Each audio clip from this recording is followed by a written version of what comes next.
Welcome. This is the first of 2 webinars the Alda Center and the Gold Foundation are producing together. It's going to be part discussion and it's going to be part experience. So if you don't have a pen or something with which you can write with right near, can you just grab something real quick before we go any further? We're going to be able to hear from you in the chat function and also through the Q&A, and we'll be giving you some polling as well. So we hope that we can connect in that way throughout this webinar.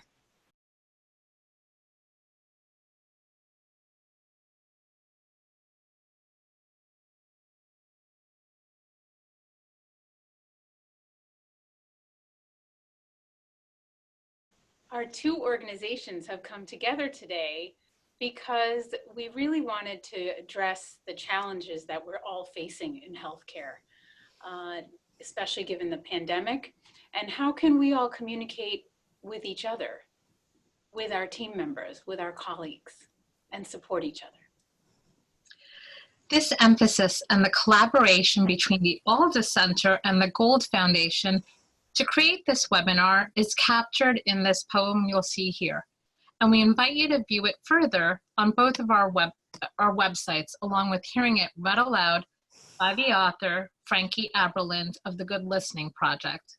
While you're there, please do look around and explore all of our helpful resources. I'm Dr. Elizabeth Cleek, and my background is in psychology. I'm the Chief Operating Officer at the Gold Foundation. We wanted to share something personal about ourselves, and so I will just note that if I am not very careful with the mute button, you may hear my dog barking in the background. Hello, I'm Pia Pyne Miller, and I have a background in both public health and business. I am the Senior Director for Strategy and Business Development at the Gold Foundation. A personal fact, I love writing pieces about restaurants for online foodie groups and blogs. The Gold Foundation's vision is that healthcare will be dramatically improved by placing human interests, values, and dignity at the core of teaching and practice. Great to see everyone today. And I'm Susmita Pati. I'm the Chief Medical Program Advisor for the Alan Alda Center for Communicating Science, among other hats. And the one fun fact I wanted to share with all of you today is I got a little poison ivy over the weekend while I was outdoors. No. Yeah. 'Tis the season for that. I'm Elizabeth Bojsza, otherwise known as Ebeth, so I'll be using my nickname to distinguish me from the other Elizabeth on the panel today. I am an assistant professor of practice with the Alan Alda Center for Communicating Science, and I'm also the improv specialist on the curriculum design team for our Alda Medical program. My fun fact is I prefer things secondhand to new. I always look for used things first, and I love that when I find it. At the Alda Center, our mission is to empower scientists and health professionals to communicate complex ideas in clear, vivid, and engaging ways using empathy, strategy, and training and listening and connection. So there's a little bit about us, and we're going to give you a chance to tell us a little bit about you. And first, I'm going to ask you to get that piece of paper out and that thing to write with. And I just would like you to do an exploratory exercise along with us. This will be a minute long, and you're going to write on your piece of paper the phrase I am, and just write it over and over and over again as many times as you can, and write down whatever bubbles up for you, whatever comes to mind. To model this a little for you, it might sound something like, I might write, I am Elizabeth, I am Ebeth, I am a mother, I am a theater artist, I am a singer, I am someone who enjoys belting show tunes, I am left-handed, I am over-caffeinated, I am, right? On and on, whatever. There's no wrong answer to this at all. We're just curious to see what can happen if you just open up yourself to brainstorm for 1 minute, the many who's that you are with I am. Let me get my timer started here, and your minute starts now.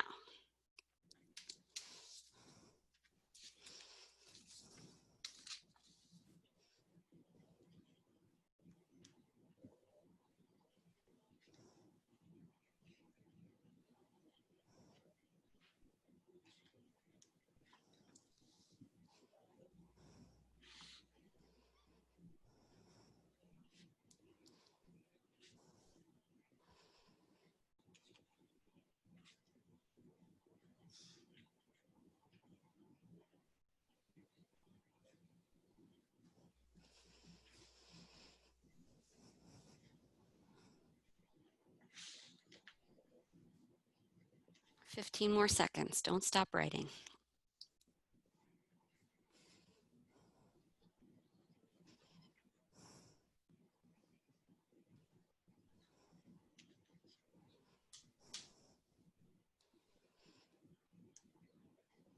Right, thank you. That is a minute. All right, so finish up that final thought. Wonderful. Thanks, Ebeth. So let's take a close look at the trends in how all of you responded.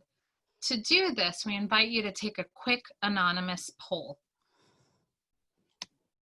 All right, you should see that poll pop up there. Yeah.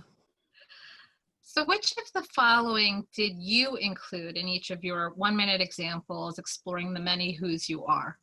Perhaps they are phrases that define you in relationships, an aspect of yourself you're proud of, an aspect of yourself you're not so proud of, an identity that you chose, perhaps an identity that you did not choose, or were your words emotions? Great, thank you all. Looks like we got a lot of people Just terrific. polling in. We'll give it about another 10 seconds.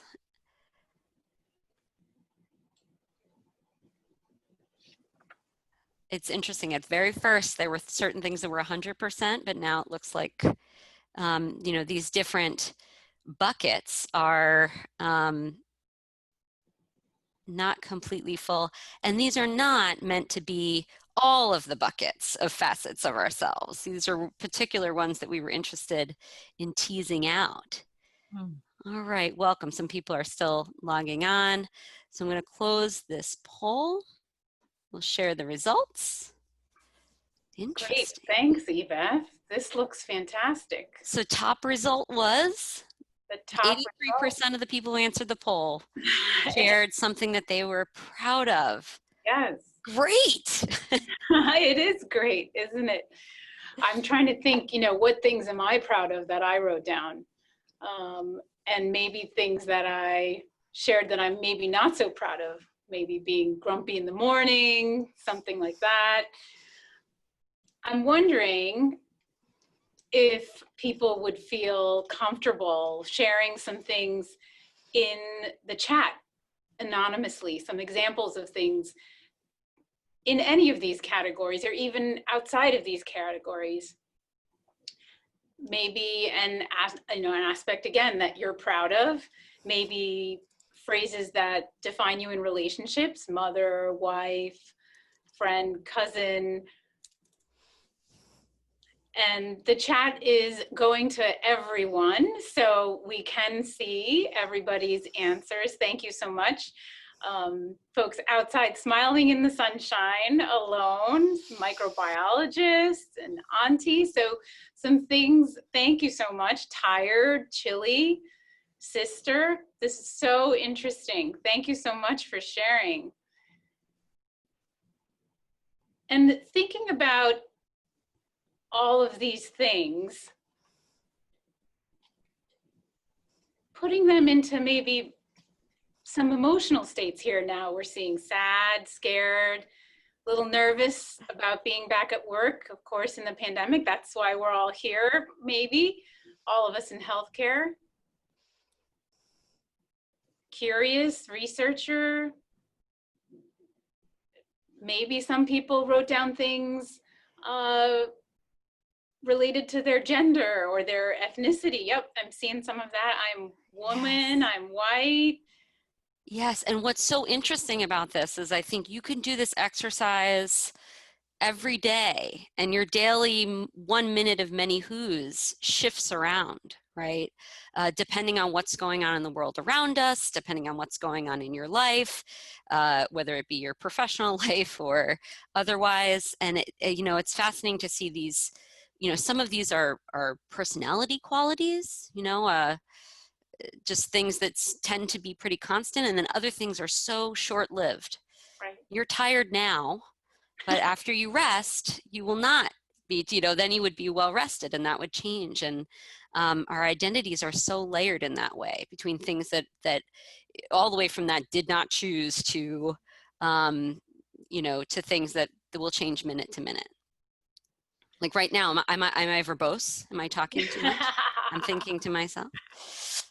Oh, these are great. Yeah, very And so we're going to grab these from the chat. I have someone at the Alda Center who's helping with the webinar, and I'll be able to give that back to us at the end of this webinar as a word cloud. So it won't be attached to any of your names anymore, but we'll see where there's some commonalities with that as well.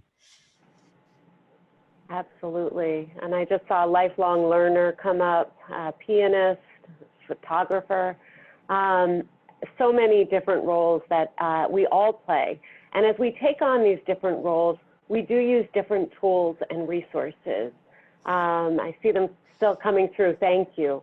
Pia, I know this is true for you. I love attending white coat ceremonies. So white coat ceremonies were a tradition started by the Gold Foundation to reinforce the human connection in healthcare.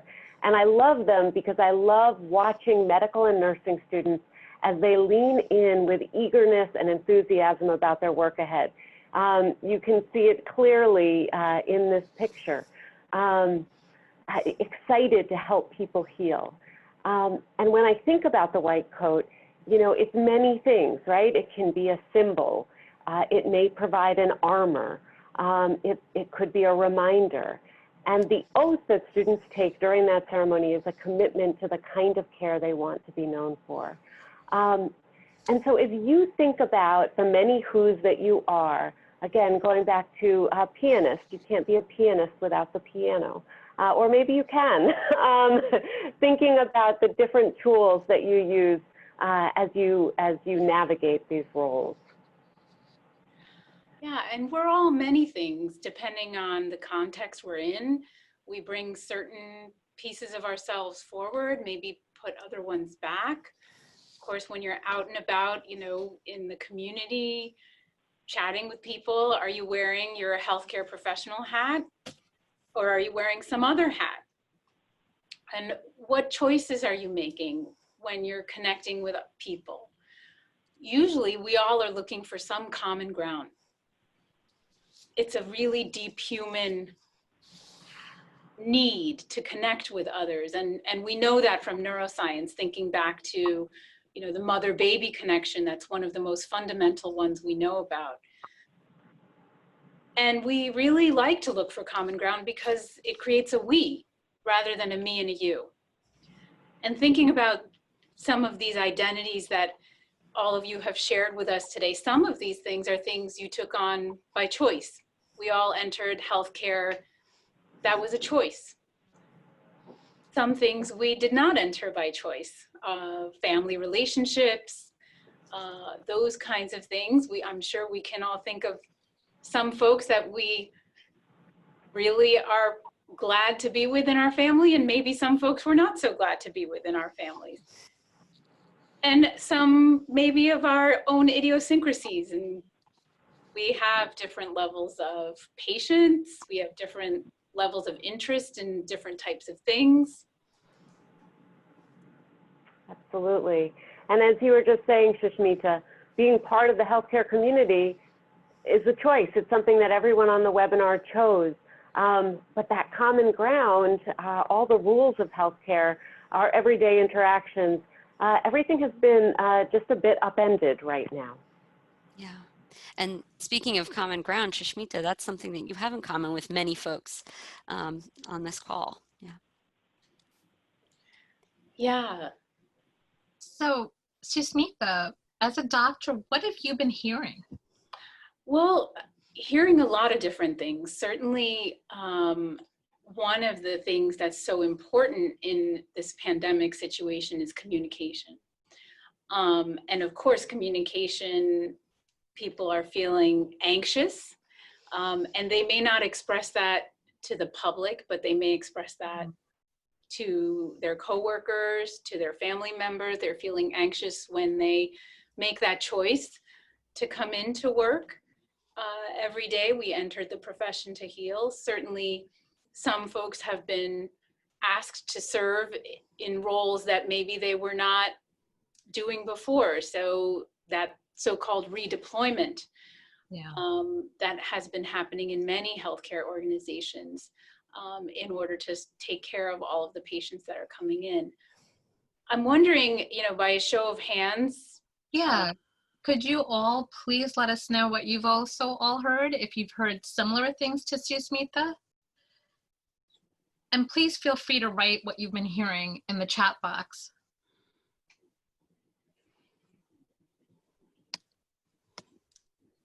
Yeah, maybe you're hearing things not just about anxiety, but also pride, that you came into this profession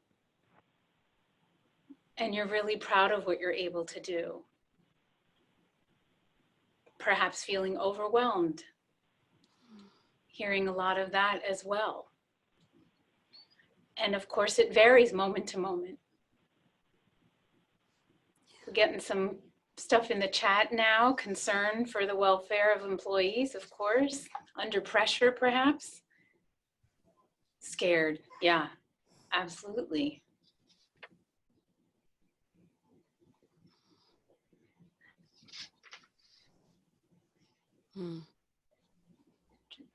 Worried, isolated, afraid to connect, frustrated, all of these types of things. Thank you all so much for sharing. In need of human contact, hugs, closeness, different perspectives for those of you who are joined us today who are not in healthcare. Thank you. Mental health issues, fear about losing family members, failing as a professional and a mother.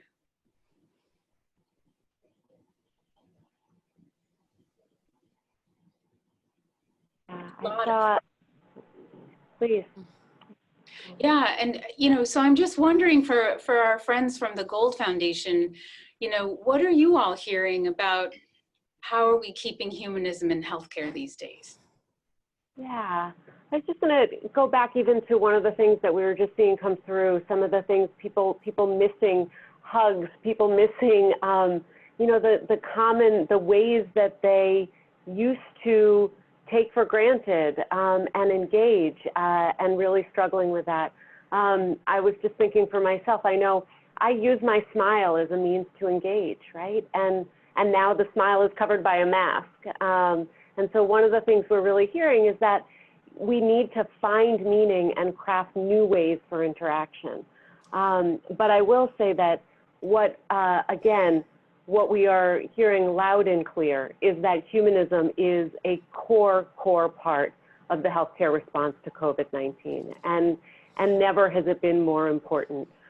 Finding ways to be present with patients and team members, family members who may not be able to be with their loved ones during a very scary moment in time.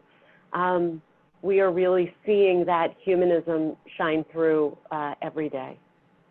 Yeah. Thanks, Elizabeth. As someone in healthcare, with all the many whos you are and roles you embody, pulling you in so many different directions, the importance of actively inoculating yourself at the beginning of your career with humanism was or will be important and crucial in protecting you.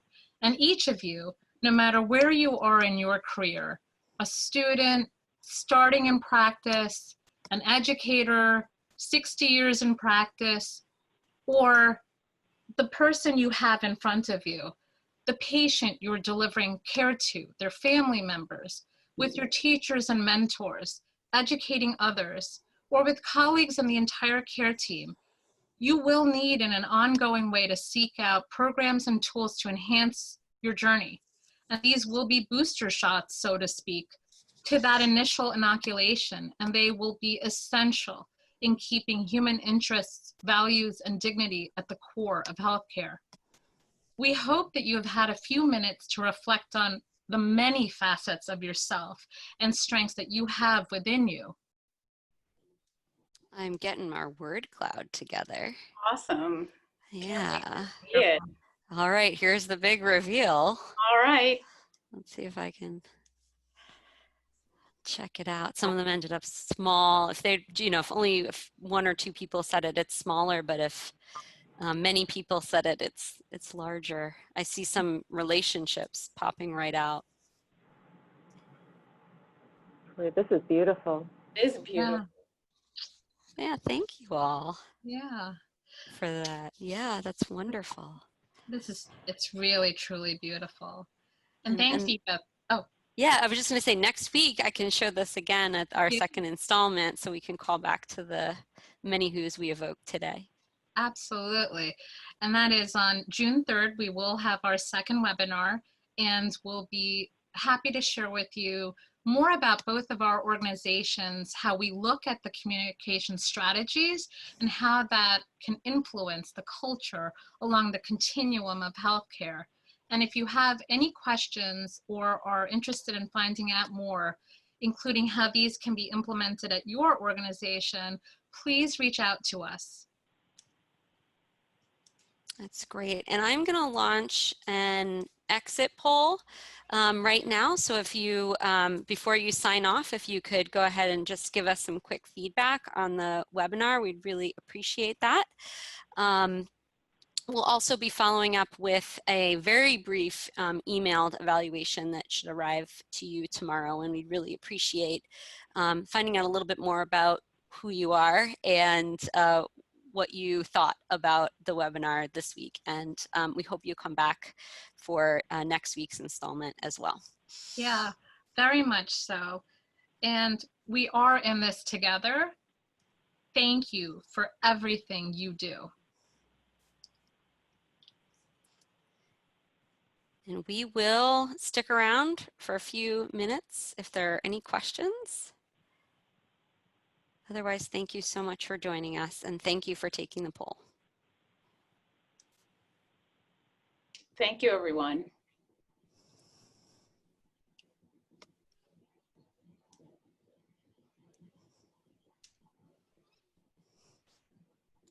I'm seeing a lot of thank yous here. Thank you. I know. That's great. There's one question from Gwen. Are there workshops oriented toward communications educators? We don't have anything on the Alda Center side for communications educators. What was the question again, Ebeth? Can you repeat it? It was about communications educators. Gotcha. Mm-hmm. I didn't speak for the Gold Foundation, but I know what we offer here. Yeah. Oh, this is fascinating. Sander has written that how do you invite medical professionals to improv workshops? I'm a theater teacher in the Netherlands, and yeah, the idea of getting the buy-in from doctors that, in fact, doing some improv is going to help them. In their you want me to take that one? I think that's made for you, Susmita. Yeah, well, and then maybe someone from Gold can jump in too. Absolutely, yeah, sure. I completely understand what you're asking, and I think certainly in our experience, it's really been that we know in organizational culture you need that buy-in from the leadership. So if you're able to engage your leadership and persuade them that it's valuable and worthwhile, then that really drives the change, and the ability to offer this type of workshop or improv workshops to other folks. And you know, one way to sort of get that buy-in or have that leadership get a taste is perhaps sharing something like this with them. That, you know, certainly there's literature about how improv does impact communication skills. So, and I think we have some of those references at the Alda Center website somewhere in the Learning Center, I think. If you're, you know, it depends on who your leader is and what kind of sort of argument is going to be persuasive to them. Yeah. And I know I have really enjoyed, I will leave the improv questions to the Alda Center because I think that's your domain. And I have really enjoyed working with the Alda team in developing this webinar. The Gold Foundation actually honored Alan Alda, I think a year ago, maybe even more than that at this point, 2 years ago. Thank you for really developing this wonderful skill set, capacity, thinking about this and helping to really create this. So we've been thrilled to partner with the Alda Center. In terms of Gold Foundation, we have a Human InSight webinar series that we have recently launched, and we have a range of different topics that might be interesting, that we hope you'll find interesting to medical educators, nursing, healthcare physicians, the healthcare team in general. So I urge you to check out our website, and you will be able to find that. Pia, do you want to share anything more on the? Yeah, and we also have a communication tool called Tell Me More, which we're going to go into in the next webinar, which is a wonderful strategy to make a close connection around the relationship between the practitioner themselves and their care team, as well as with the person they see, the patient in front of them, and also their family. So we really also invite you, even in between these two webinars, please reach out to the folks at the Alda Center, and please reach out to us at the Gold Foundation. We're very happy to connect you to any and all of our resources that might be of help to you. That's great. And we got one question in the Q&A. I just checked it right now, so we'll answer that live, Alberta. I got ya. And it's just I think this may be a nice way to just bring it to a close. Alberta's asking, you know, going back to the I am I myself helps in what way, right? So just let's drive home this little nugget that we put together for today, right? I don't know if Susmita, you were speaking of some of this in the webinar today, right? This idea of the power of choosing identities, in particular choosing the identity to be a healthcare provider, taking on that white coat as a symbol that makes great meaning, that the Gold Foundation gave to that. And that perhaps is because of the pandemic taking over, right? That's the first who that you are every day. You wake up and it's like, yeah, I have to go in. I have to help these folks. I have to do that at the expense of, you know, these relational things. A lot of people shared, you know, that they were parents, or that they were concerned about, you know, spreading infection to loved ones and things like that. So I think, even though those circumstances are ones that are bringing that to the fore, you're still a complete person with all these other facets that exist within you. And some of them come forward and come back, and you can will them forward and back as you need, as the context dictates. And I think there's really powerful connection in being able to find a we between you and team members, whether you're defining team as the people you work with in your work setting, or if that's the team of a caregiver, a patient, and those who are working in the hospital to provide the care. We're all human beings here, and there may be unexpected opportunities for connection, to treat each other with grace, to treat ourselves with grace and openness. Forgiveness. Forgiveness. Yeah. I don't know if anyone wants to add anything. Albertha, thanks for that question. Yeah. Maybe I had a chance Yeah. to reflect back what I heard. It really is that human connection. It's what brought the Alda Center together with the Gold Foundation, and it's also what has brought all of us here today. And we really hope you join us on the second part of this journey, next week. We really hope you have all enjoyed this, and thank you so much. Thank you all very much. Thank you. Take care. Hope to see you Thank you. next Take week. care, everyone.